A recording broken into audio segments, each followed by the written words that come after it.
Hello friends, welcome to my channel.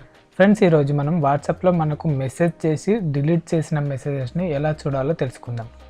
మీరు ఇంతవరకు ఇలా డిలీటెడ్ మెసేజ్ని చూడాలంటే ఏవేవో అప్లికేషన్స్ ఇన్స్టాల్ చేసుకొని చూస్తుంటారు. అలా కాకుండా అసలు ఏ అప్లికేషన్ని ఇన్స్టాల్ చేయకుండా మనం ఇలాంటి మెసేజెస్ని చూడొచ్చు.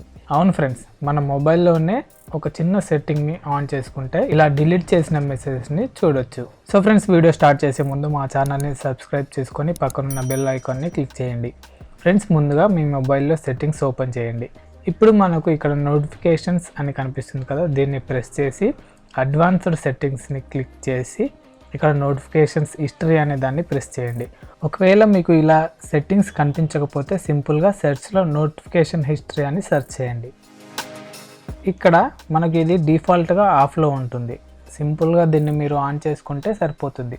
అంతే ఫ్రెండ్స్, ఇక్కడ నుండి మీ వాట్సాప్లో డిలీట్ చేసిన మెసేజెస్ని మీరు చూడొచ్చు. ఇది ఆన్ చేయకముందు మీ వాట్సాప్లో డిలీటెడ్ మెసేజ్ని చూడలేము. ఇది ఆన్ చేసుకున్న తర్వాత మీ వాట్సాప్లో ఎవరైనా మెసేజ్ చేసి డిలీట్ చేస్తే మనం చూడొచ్చు. చూడండి ఫ్రెండ్స్, ఇప్పుడు నా వాట్సాప్కి ఒక మెసేజ్ చేసి డిలీట్ చేస్తున్నాను. డిలీట్ అయిపోయింది. మరి ఎలా చూడాలి, ఎక్కడ కనిపిస్తుంది అనుకుంటున్నారా? ఇప్పుడు మళ్ళీ సేమ్ సెట్టింగ్స్ ఓపెన్ చేసి నోటిఫికేషన్లోకి వెళ్ళి అడ్వాన్స్డ్ సెట్టింగ్స్ ఓపెన్ చేసి నోటిఫికేషన్ హిస్టరీ క్లిక్ చేస్తే ఇక్కడ మనకు డిలీట్ చేసిన మెసేజ్ కనిపిస్తుంది. చూసారు కదా ఫ్రెండ్స్, ఇలా మనం డిలీట్ చేసిన మెసేజెస్ని చూడొచ్చు. ఫ్రెండ్స్, దీంతో పాటు మనం ఇంకొక సెట్టింగ్ గురించి చెప్పుకుందాం. మనకు రోజు ఎన్నో నోటిఫికేషన్స్ వస్తుంటాయి. అందులో మనకు అవసరం ఉన్నవి లేనివి అన్నీ వస్తుంటాయి. ఇలా కాకుండా మనకు కావాల్సిన అప్లికేషన్స్కి మాత్రమే నోటిఫికేషన్స్ వచ్చేలా సెట్ చేసుకోవచ్చు.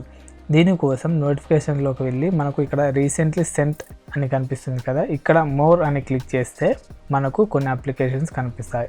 ఇక్కడ అన్నీ ఆన్ చేసి ఉన్నాయి. మనకు పర్టికులర్గా ఒక అప్లికేషన్ నుండి నోటిఫికేషన్స్ రాకూడదు అనుకుంటే మీరు ఇక్కడ ఆఫ్ చేస్తే మీకు ఆ అప్లికేషన్ నుండి నోటిఫికేషన్స్ రావన్నమాట. ఒక్కోసారి మనకు ఇక్కడ అన్ని అప్లికేషన్స్ కనిపించవు. అలాంటప్పుడు పైన మనకు మోస్ట్ రీసెంట్ అని ఉంది కదా, ఇక్కడ క్లిక్ చేసి ఆల్ అని సెలెక్ట్ చేసుకుంటే మన మొబైల్లో ఉన్న అప్లికేషన్స్ అన్నీ కనిపిస్తాయి. అప్పుడు మీకు కావాల్సిన అప్లికేషన్కి నోటిఫికేషన్స్ ఆఫ్ చేసుకోవచ్చు. సో ఫ్రెండ్స్, చూశారు కదా, ఇది ఇవాల్టి వీడియో.